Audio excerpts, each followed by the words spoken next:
Assalamualaikum warahmatullahi wabarakatuh. Hai semuanya, perkenalkan nama saya Suci Wulandari dan pada kesempatan kali ini kita akan membahas materi tentang stacks, queue, and the queue, yaitu dimana kita akan membahas tentang materi data structure and algorithm with Python. Nah, di sini untuk ringkasannya kita itu akan membahas 3 poin penting. Yang pertama itu ada tumpukan, yang kemudian ada atau stack, kemudian yang kedua ada queue atau antrian, dan yang ketiga adalah double-ended queues atau antrian dua arah. Oke, kita masuk di bagian stack. Nah, jadi stack ini adalah kumpulan objek yang dimasukkan dan dikeluarkan sesuai dengan prinsip last in, first out atau LIFO. Biasa yang selama ini kita dengarkan first in, first out. Nah, ini perbandingan terbalik dari FIFO, yaitu LIFO, last in, first out. Nah, jadi di sini pengguna itu dapat memasukkan objek ke dalam tumpukan kapan saja, tetapi hanya dapat mengakses atau menghapus objek yang paling baru dimasukkan, yakni objek yang tersisa di bagian yang disebut atas tumpukan. Jadi kalau misalnya ya kita kayak numpuk buku gitu, nah yang akan pertama kita ambil adalah tumpukan buku paling atas, bukan tumpukan buku paling bawah. Memang bisa sih kalau kita mau ambil tumpukan buku paling bawah, tapi kan bakal susah ya. Jadi kalau udah pakai prinsip LIFO ini, buku yang akan kita ambil itu adalah buku dengan tumpukan paling atas.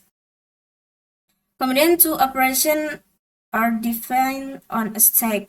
Jadi dua operasi ini didefinisikan pada sebuah stack. Nah, jadi yang pertama itu ada push. Nah, push ini memasukkan informasi ke dalam tumpukan, sedangkan pop ini mengambil informasi dari tumpukan. Nah, contohnya itu seperti peramban internet menyimpan alamat situs yang baru saja dikunjungi dalam sebuah tumpukan. Nah, setiap kali pengguna mengunjungi situs baru, alamat tersebut akan ditambahkan ke dalam tumpukan.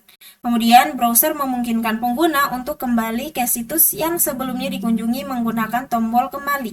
Misalnya kayak gini ya, kalau saya pencet ini, dia itu akan kembali ke situs sebelum materi ini. Kemudian yang lain itu ada editor teks. Nah, biasanya editor teks ini menyediakan mekanisme undo yang membatalkan operasi pengeditan terbaru yang mengembalikan ke keadaan dokumen sebelumnya.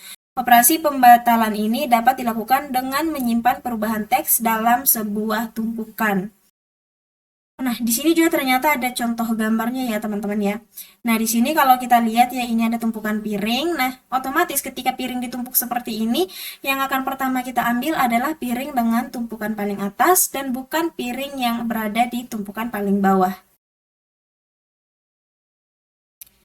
Nah, di sini ada tipe data abstrak dari stack.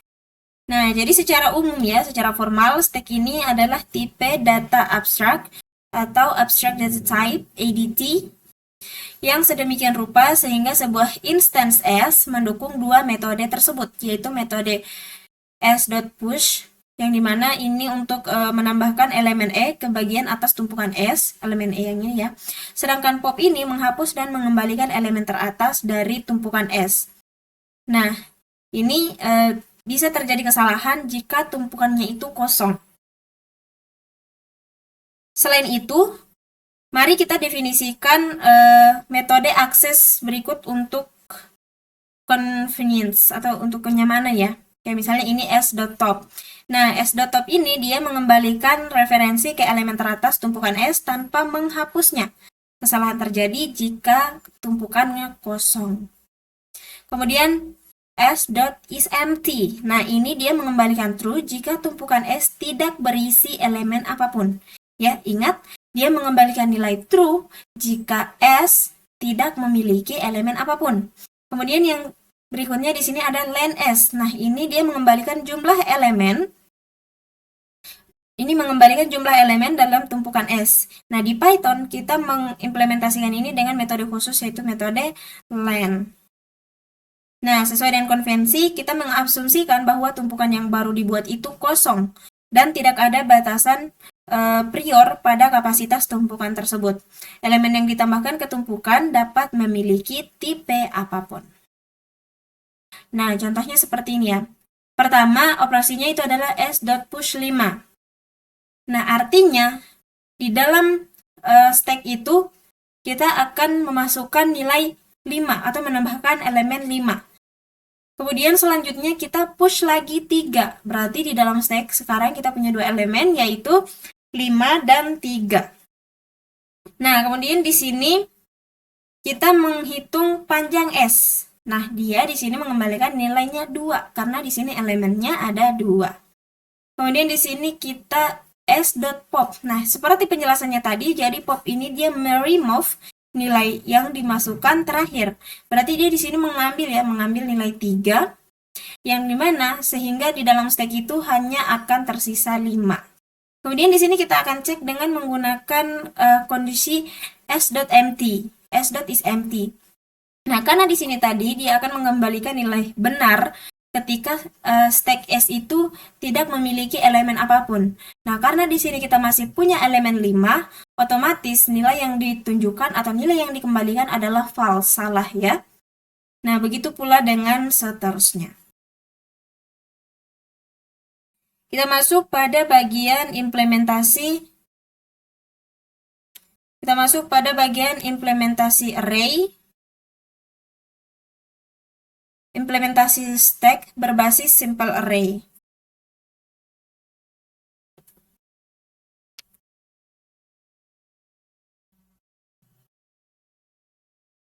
Nah, jadi kita akan menggunakan pola desain adapter untuk membuat ADT yang dimana merupakan tumpukan menggunakan sebuah daftar. Nah, jadi pola desain adapter ini berlaku untuk konteks apapun dimanapun kita ingin.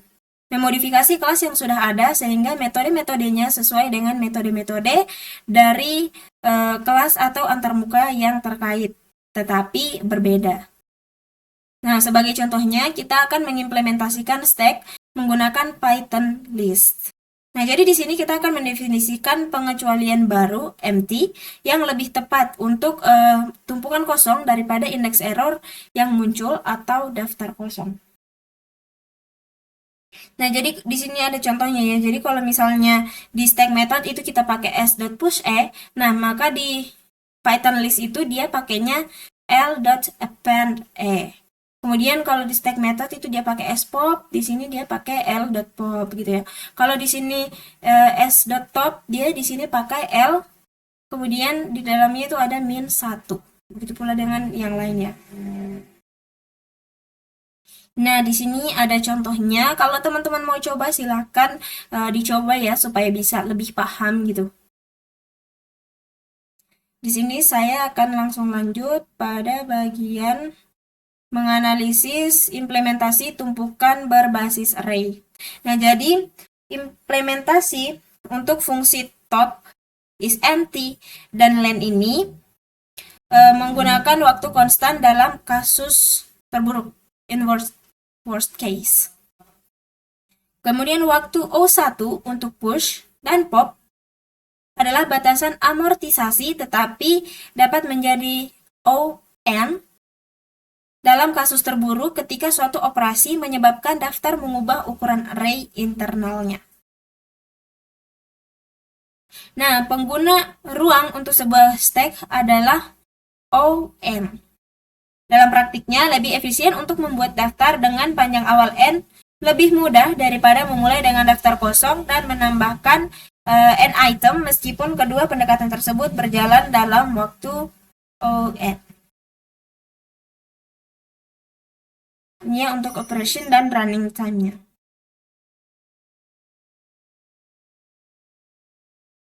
Kemudian di sini kita lanjut pada bagian reverse sharing data using a stack atau mengembalikan data menggunakan stack. Nah, jadi sebagai konsekuensi dari LIFO atau dalam protokol LIFO ini, sebuah tumpukan atau stack dapat digunakan sebagai alat umum untuk mengembalikan data urutan. Nah, contohnya itu mencetak baris ke dalam file secara terbalik. Kemudian yang kedua adalah membalik elemen-elemen dalam sebuah daftar menggunakan tumpukan stack. Dan yang ketiga adalah membalikan urutan elemen yang disimpan dalam sebuah tumpukan. Nah, contohnya ada di sini ya. Untuk outputnya, yaitu di baris pertama, I'm going home. Dan baris kedua itu today is a holiday.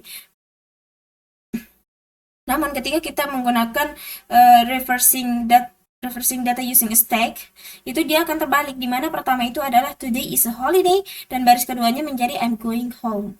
Untuk lebih jelasnya mungkin kita akan coba sendiri ya.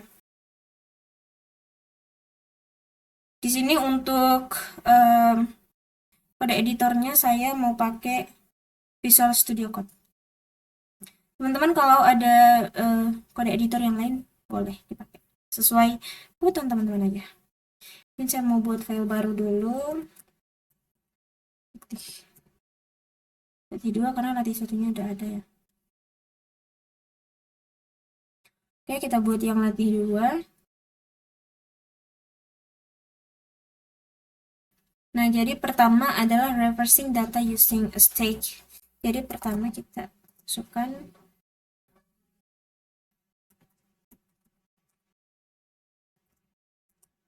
file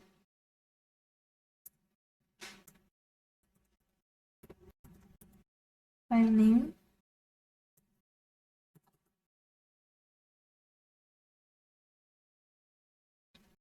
Nah, ini overwrite given file with its connect line by line reverse. Oh, ini dia mengconnect baris demi barisnya. Kemudian kita buat else the array back.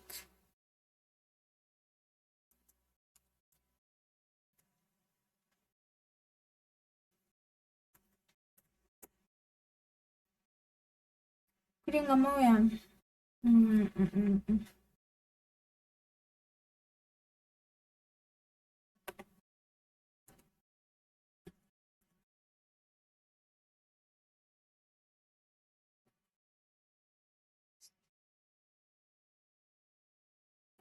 Bentar.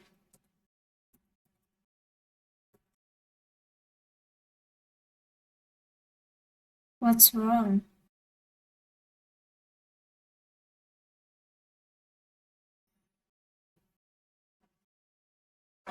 Ini hanya komentar ya, jadi nggak perlu diketik gitu loh. Itu kan ini nggak mau.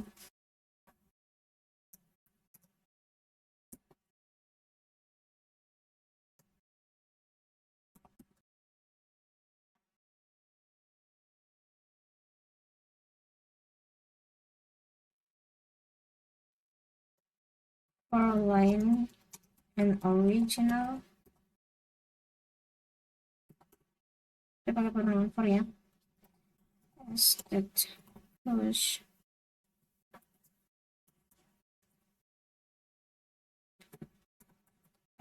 straight.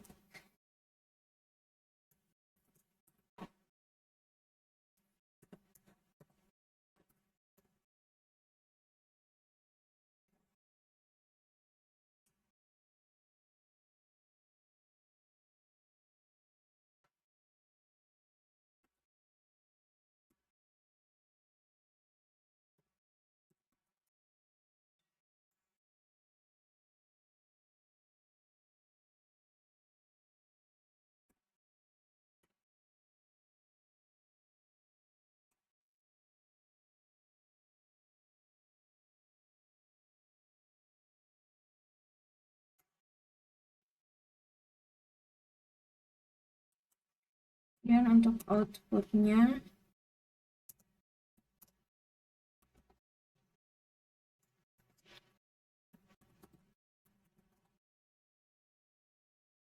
open file new.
At initial.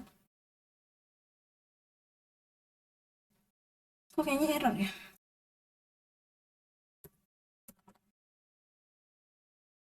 Soalnya ini apa tanda surat di belakang.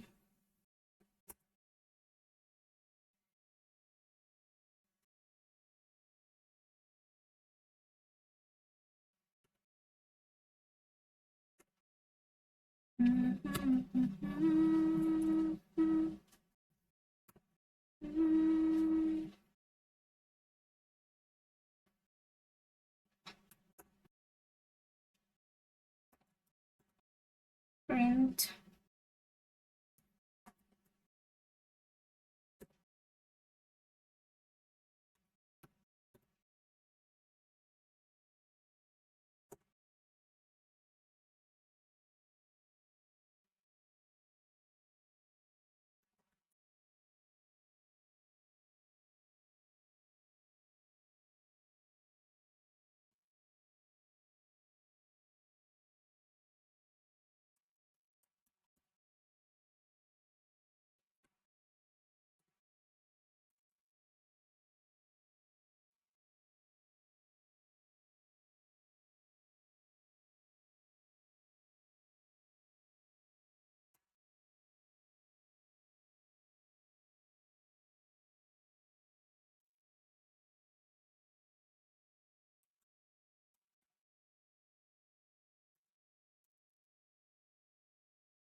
Nah, ini kayaknya bakal error sih.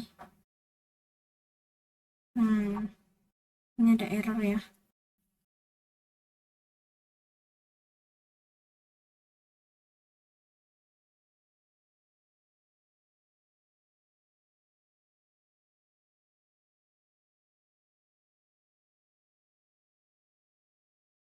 Nah, jadi di sini kenapa tadi terjadi error? Karena tadi yang Python dasar itu ya, yang cat itu ternyata dia itu hanya didukung di Jupyter.python. Jadi mungkin bisa dicoba di Colab, Google Colab. Tapi kalau untuk yang saya pakai ya, Visual Studio Code, bisa alternatifnya itu seperti ini. Kemudian tadi untuk yang ini, yang array stack, itu kan tadi belum ini ya, tadi masih kuning. Tapi kemudian di sini saya perbarui kembali, di mana kita itu ternyata harus membuat kelas terlebih dahulu. Kenapa tadi di sini kuning? Karena kelasnya itu belum dibuat. Jadi langkah pertama itu kita harus buat kelasnya terlebih dahulu. Maaf, itu kesalahan saya ya. Nah, sekarang kita coba kode yang sudah diperbaiki. Harusnya outputnya seperti ini ya. Apakah sesuai harapan? Benar ya?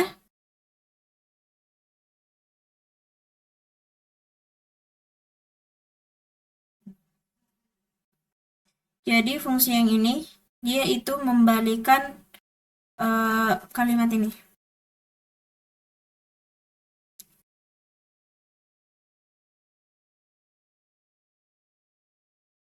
Oke, kita lanjut. Matching parentheses atau tanda kurung yang sesuai. Nah, jadi di sini kita melakukan pemindahan dari kiri ke kanan pada sequence asli menggunakan tumpukan S untuk mempermudah pencocokan simbol atau pengelompokan. Pencocokan simbol pengelompokan. Nah, setiap kali kita menemukan simbol pembuka, kita akan mendorong simbol tersebut ke S. Setiap kali kita menemukan simbol penutup, kita mengeluarkan sebuah simbol dari tumpukan S dengan asumsi S-nya tidak kosong dan memeriksa apakah simbol tersebut membentuk pasangan yang valid dengan simbol pembuka yang sesuai. Nah, jika kita mencapai akhir dari ekspresi dan tumpukan kosong, maka ekspresi asli telah dicocokkan dengan benar.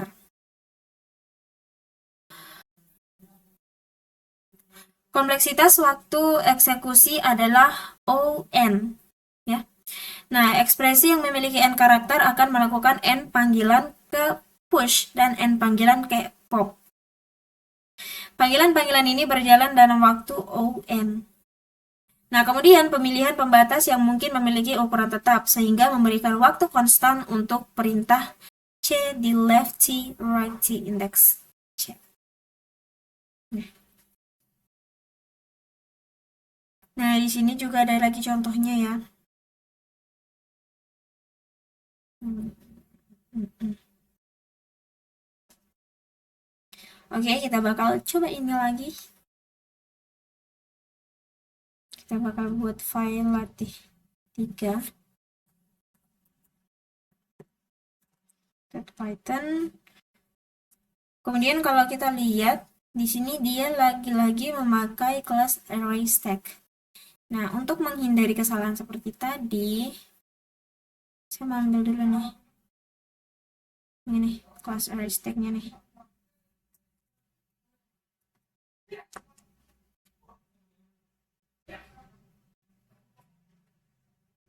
Simpan di sini.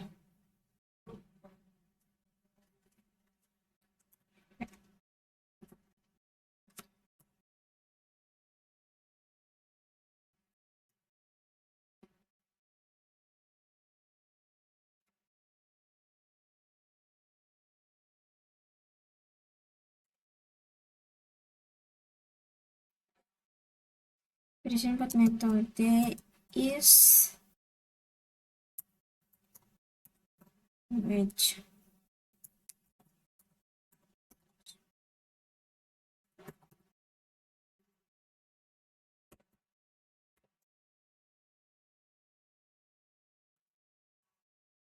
Lefty.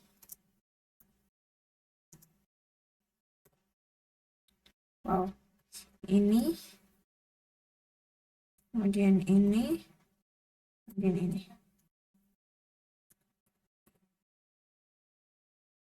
Gitu ya. Kemudian righty.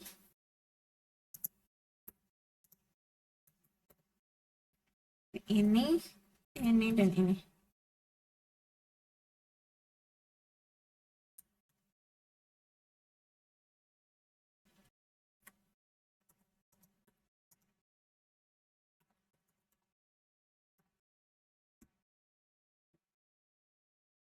Di sini dia udah nggak kuning ya, karena sebelumnya kita udah buat kelasnya yaitu kelas array stack.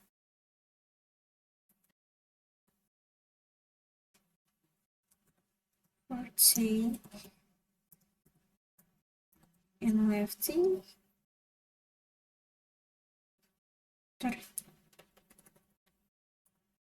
XPL.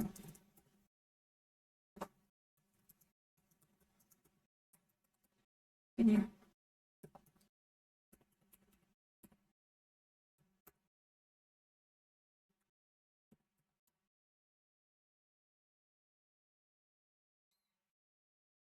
Cek.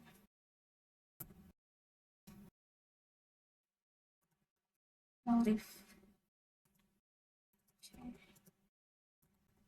And righty.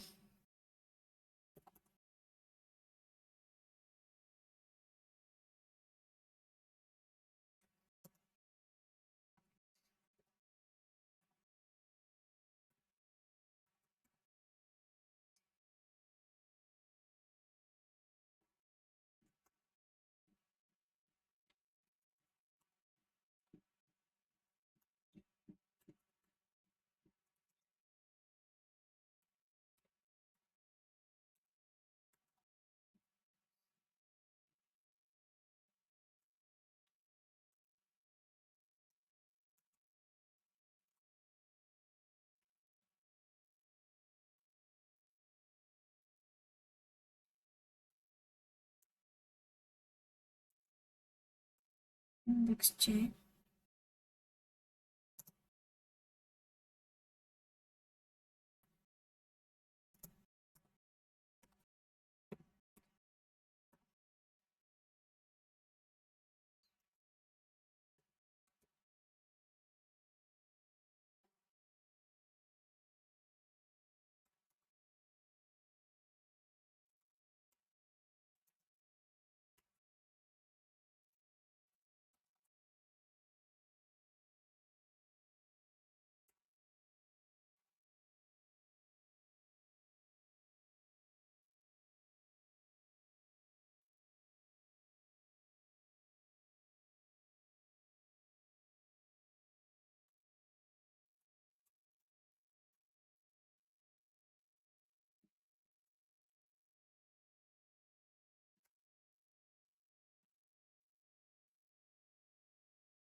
Oke, kita isi. XP1 sama dengan wow 5 tambah X kurang Y tambah Z.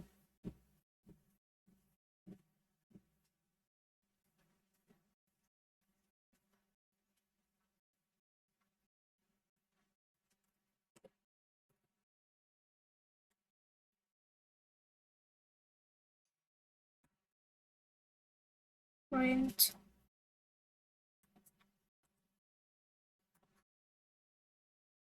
which XP L.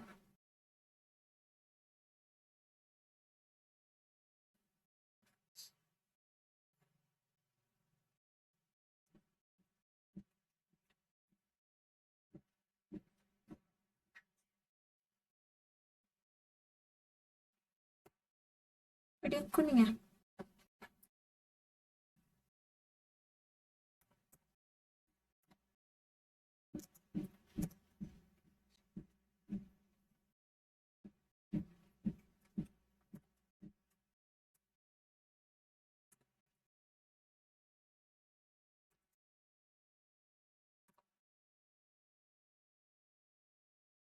Lima tambah X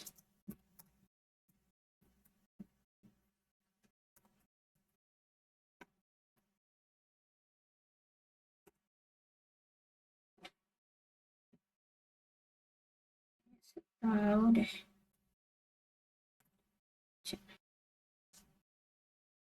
Traffic. Cocok. Ini harusnya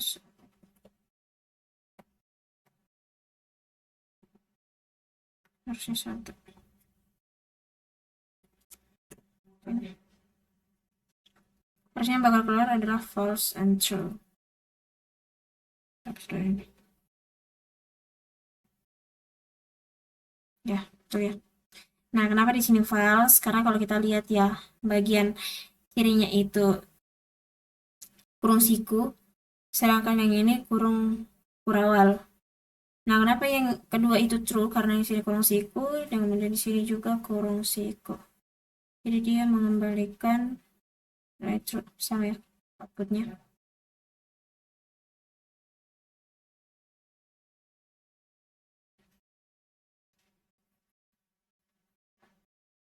Oke, kita lanjut.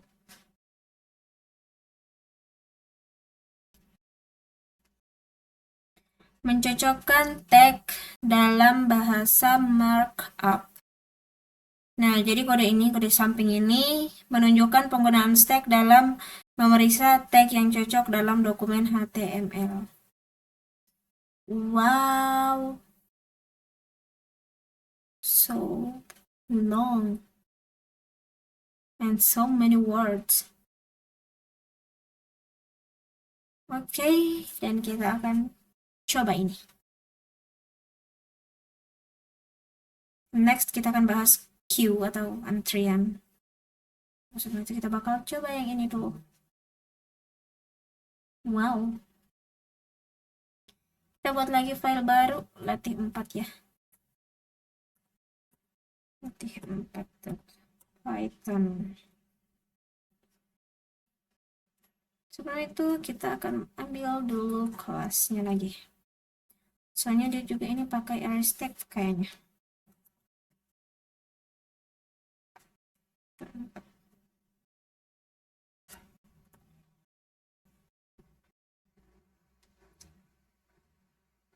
Nah, di sini kita akan membuat fungsi def match. Kayaknya kepanjangan deh. Enggak apa-apa.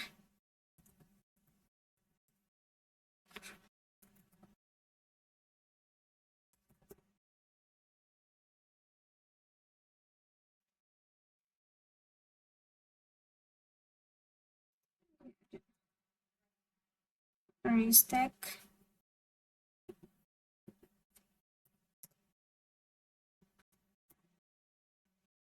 kemudian C sama dengan row titik find.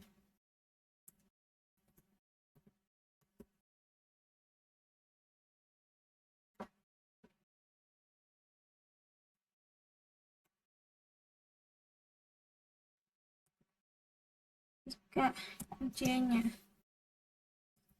tidak sama dengan 1,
thing to match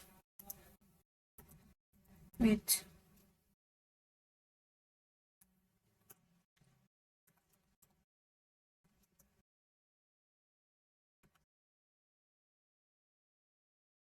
return false lagi.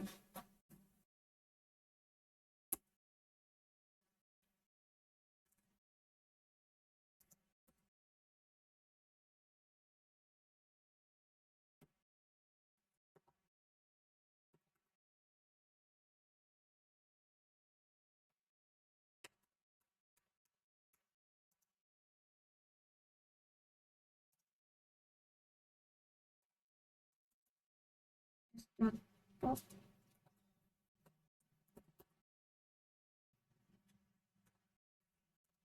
print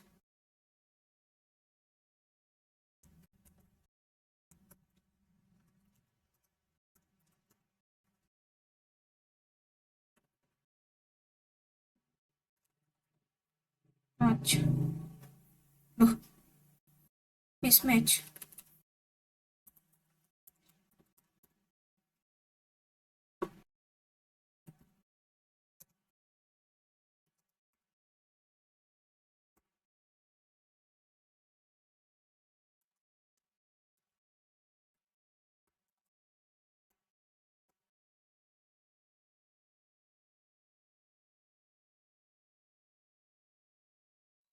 Jarinya Eros.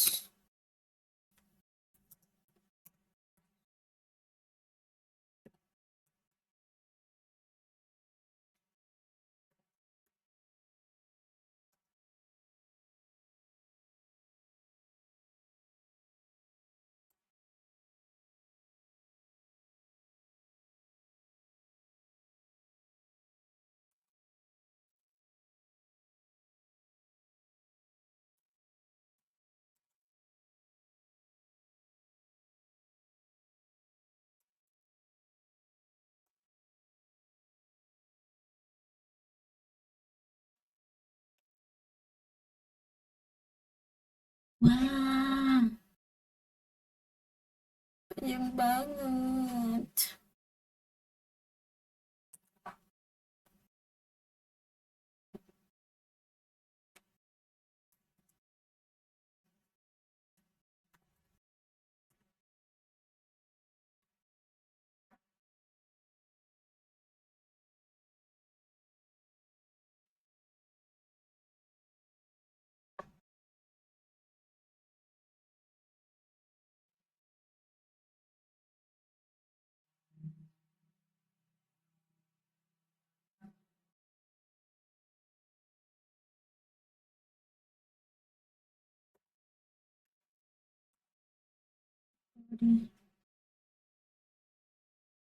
Jadi ini tuh seperti bikin kalau HTML ya.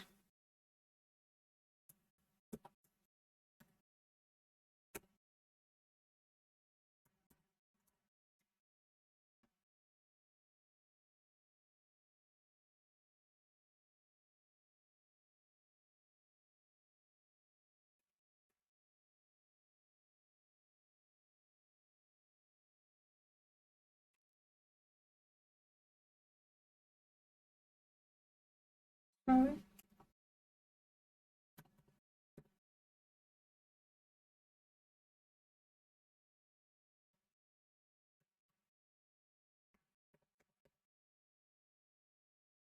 oke.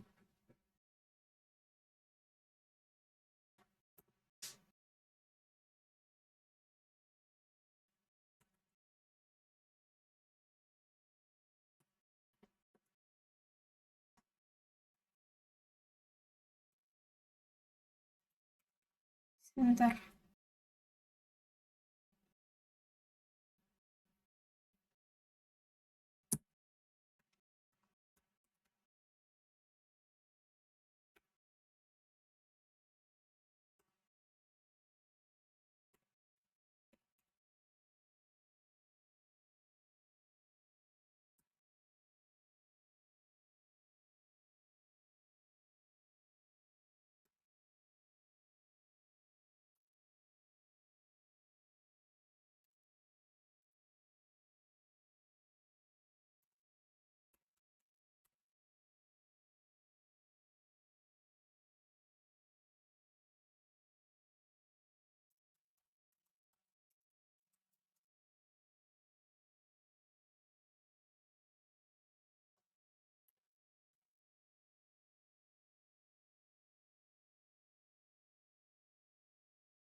Jadi ini struktur apa ya? Struktur HTML.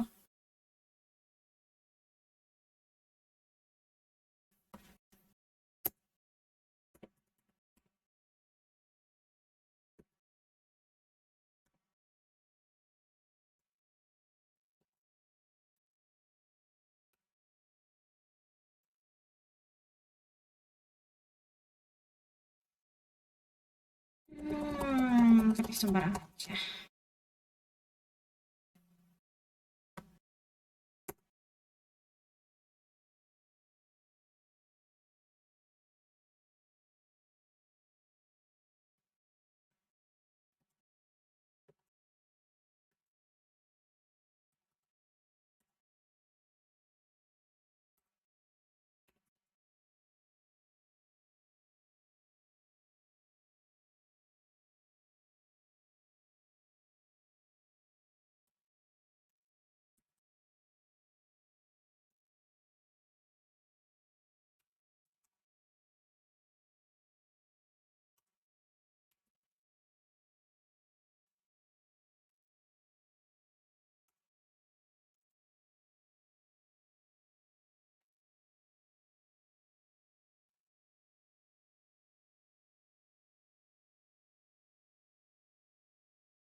Nah, karena ini struktur HTML-nya benar, harusnya dia itu mengembalikan nilai itu.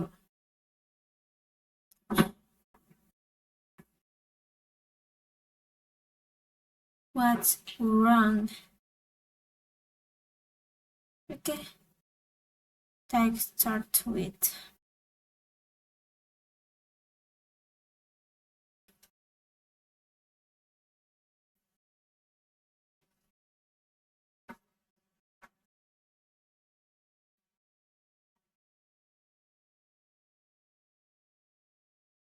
What's wrong?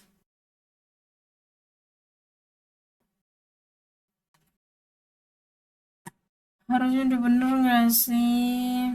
Nah, jadi di sini setelah saya telusuri ternyata ada beberapa kesalahan. Yang pertama, tadi itu bagian sini ya. Ini saya belum buat objeknya. Saya merupakan tanda ini. Kemudian while ini saya di sini tadi hanya 1 plus 1, ternyata di sini harus min 1. Kemudian di sini kita harus tambahkan kode print supaya hasilnya bisa keluar true.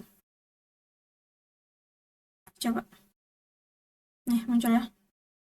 Kalau kita nggak pakai print, ya,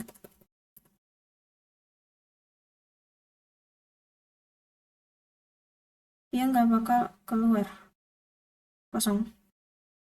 Jadi kita harus tambahkan print untuk mengembalikan hasilnya. Oke. Kita masuk bagian Q atau antrian.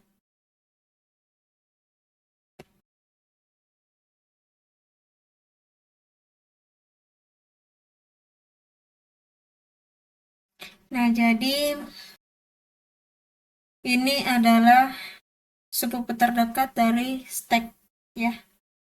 Jadi Q ini merupakan kumpulan objek yang dimasukkan dan dikeluarkan sesuai dengan prinsip first in first out FIFO ya. Jadi elemen dapat dimasukkan kapan saja, tetapi hanya elemen yang paling lama berada di dalam antrian yang dapat dihapus selanjutnya.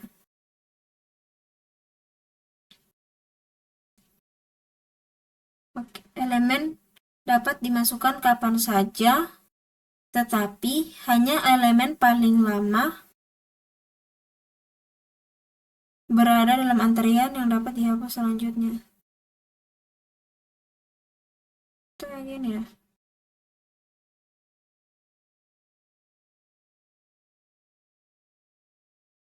Nah, untuk contohnya, misalnya orang-orang yang menunggu untuk naik ke taman hiburan.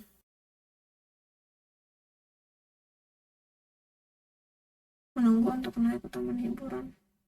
Berarti yang menunggu paling lama yang bakal naik duluan. Kemudian panggilan telepon dialihkan ke layanan pelanggan tengah.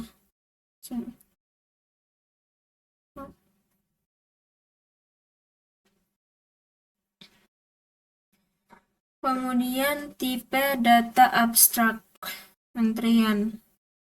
Jadi secara formal, tipe data abstrak antrian ini mendefinisikan koleksi yang menyimpan objek dalam urutan di mana akses dan penghapusan elemen dibatasi pada elemen pertama dalam antrian dan penyisipan elemen dibatasi pada bagian belakang dari urutan. Dengan kata lain, aturan FIFO diterapkan pada urutan tersebut. Hampir mirip sama ini ya. Oh ya, ini mirip sama FIFO. Wait. Oh, Jojo. I think it's LIFO. Ternyata betul ini ya FIFO. First in, first out. Okay, yes, I know. I'm sorry, my bad. Nah, kemudian ADT antrian ini mendukung dua metode fundamental untuk antrian key, di mana Yang pertama itu key.enq menambahkan elemen E ke bagian belakang antrian. NQ itu belakang antrian, dan key.deq itu menghapus dan mengembalikan elemen pertama dari antrian key. Terjadi kesalahan jika antriannya kosong. Kemudian metode akses tambahan. Itu ada yang pertama key.first. Ini mengembalikan referensi ke elemen di bagian depan antrian key tanpa menghapusnya. Nah, kesalahannya itu bisa terjadi ketika antriannya kosong. Kemudian ada juga key is empty. Nah, dia ini mengembalikan nilai true jika antrian key tidak berisi elemen apapun. Sama kayak tadi ya, S is empty. Kemudian len key ini mengembalikan jumlah elemen pada antrian key. Di Python, kita mengimplementasikan ini dengan metode khusus. Bentar ya, metode len. Nah, sesuai konvensi, kita menganggap bahwa antrian yang baru dibuat dalam keadaan kosong. Tidak ada batasan sebuah prior pada kapasitas antrian, dan elemen yang ditambahkan ke antrian dapat memiliki tipe apapun. Nah, seperti ini ya. Hampir mirip ya sama yang di foto tadi. Cuma bedanya ini dia NQ dan Q. Selainnya sama. Oh, ini jawab first. Implementasi antrian berbasis array. Nah, implementasi pertama kita itu menggunakan append A untuk menambahkan elemen di akhir daftar, dan menggunakan pop untuk menghapus elemen pertama dari daftar saat melakukan the queue. Kemudian implementasi yang tidak efisien dengan waktu. Apa nih? Ngomong apa nih? Kemudian implementasi kedua itu metode yang sama untuk menambahkan elemen. Kemudian penggantian implementasi pop 0. Itu yang pertama, kita ganti entry yang dikeluarkan dari array dengan referensi ke known. Kemudian yang kedua, kita mempertahankan variabel f eksplisit untuk menyimpan indeks elemen yang saat ini berada di depan antrian. Kemudian untuk waktu eksekusi atau runtime-nya itu 0O1. Tapi kebutuhan ruang OM untuk n elemen, di mana m-nya lebih besar dari n, dengan m adalah jumlah operasi antrian dan n adalah jumlah elemen sebenarnya dalam antrian. Dan kata lain, antrian dengan elemen lebih sedikit akan disimpan dalam array yang lebih besar. Kalau elemennya sedikit, arraynya lebih besar. Oke. Nah, desain ini akan memiliki konsekuensi yang merugikan dalam aplikasi di mana antrian memiliki ukuran yang relatif kecil, tetapi digunakan untuk jangka waktu yang lama. Sebagai contoh, daftar tunggu untuk sebuah restoran mungkin tidak pernah memiliki lebih dari 30 entry dalam satu waktu, tetapi selama sehari atau seminggu jumlah entry secara keseluruhan akan jauh lebih besar.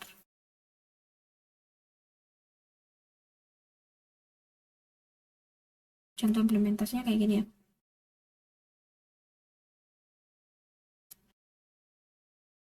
Menggunakan array sirkular.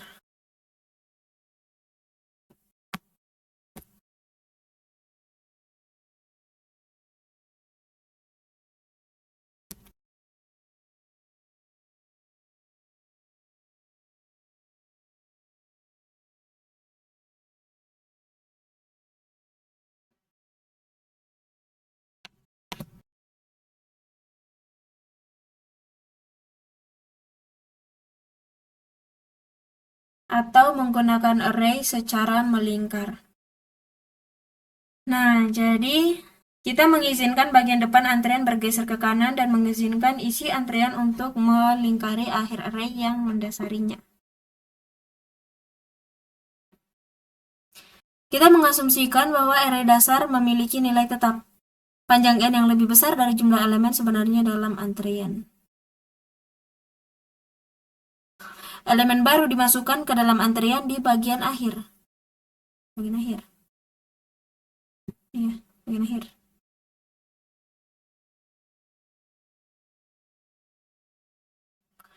bagian akhir antrian saat ini, dimulai dari depan hingga indeks n-1 dan berlanjut pada indeks 0, lalu 1. Hal ini memberikan kebutuhan memori O1 untuk implementasi.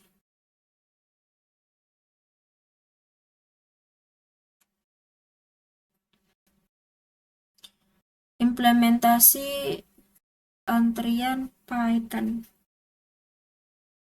Jadi secara internal, kelas Q ini memelihara 3 variabel instance. Yang pertama itu ada data, yang merupakan referensi ke instance daftar dengan kapasitas tetap. Kemudian ada size, yang merupakan bilangan bulat yang mewakili jumlah elemen yang saat ini tersimpan dalam antrian, berbeda dengan daftar data.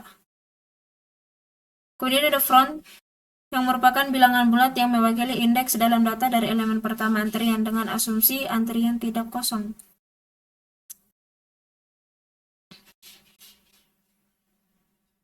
Jadi kita menyediakan fungsi asesor berikut ya. Yang pertama ada len, ini untuk panjang antrian saat ini, kemudian is empty untuk mengecek apakah antrian kosong, dan first untuk mengembalikan elemen yang berada di depan antrian. Kemudian untuk fungsi mutatornya itu yang pertama ada enq, yaitu untuk menambahkan elemen ke dalam antrian, dan deq untuk menghapus elemen dari antrian. Wow, this code is very long.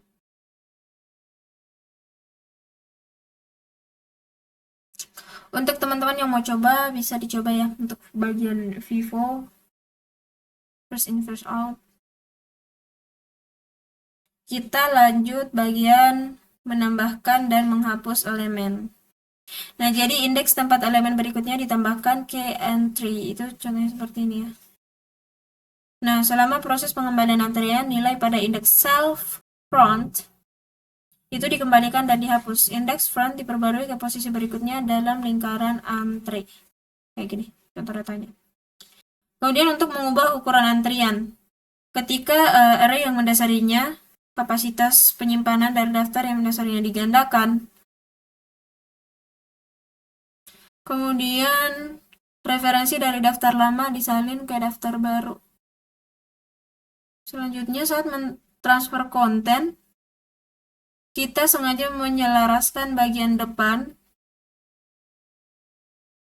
antrian dengan indeks 0 dalam array baru. Bagian depan.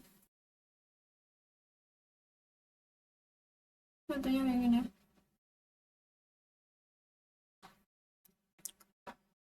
Untuk teman-teman yang mau nyoba nih, boleh banget ya dicoba.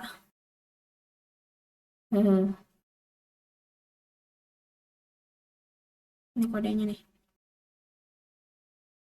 Ini untuk mengecilkan array dasarnya. Nah, kita analisis implementasi antrian berbasis array.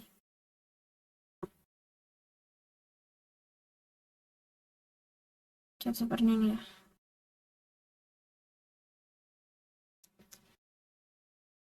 Nah, ini bagian terakhir nih. Double-ended queue atau antrian dua ujung. Yang pertama itu ada the queue. Nah, jadi ini diucapkan sebagai DEQ or a double-ended queue atau antrian dua ujung yang merupakan struktur data mirip antrian yang mendukung penyisipan dan penghapusan baik di bagian depan maupun bagian belakang antrian. Tipe data abstrak DQ lebih umum daripada stack dan ADT antrian. Nah, di sini contohnya sebuah restoran menggunakan antrian untuk membuat daftar tunggu. Terkadang, orang pertama mungkin dikeluarkan dari antrian hanya untuk mengetahui bahwa meja tidak tersedia.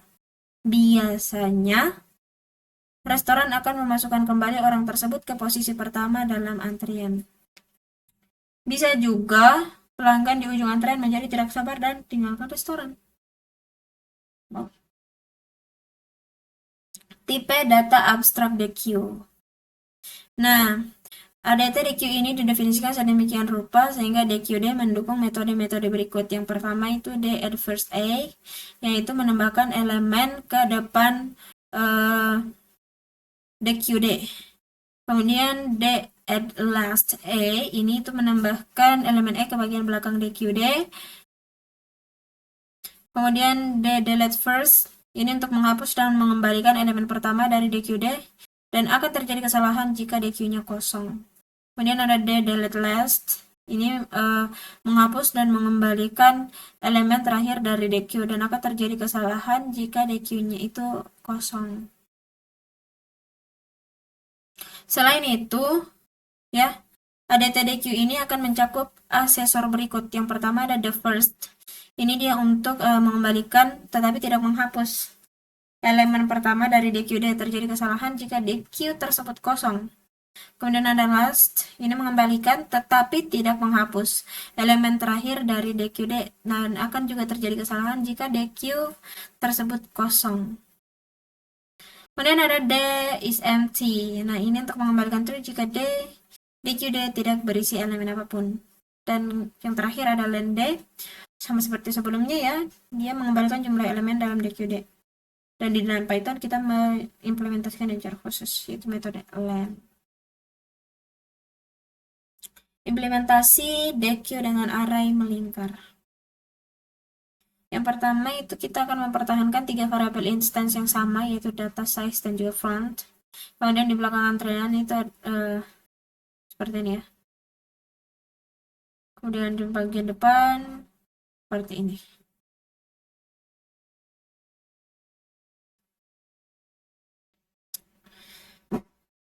DQ dalam modul koleksi Python itu seperti ini ya untuk DQ-nya, koleksi DQ-nya.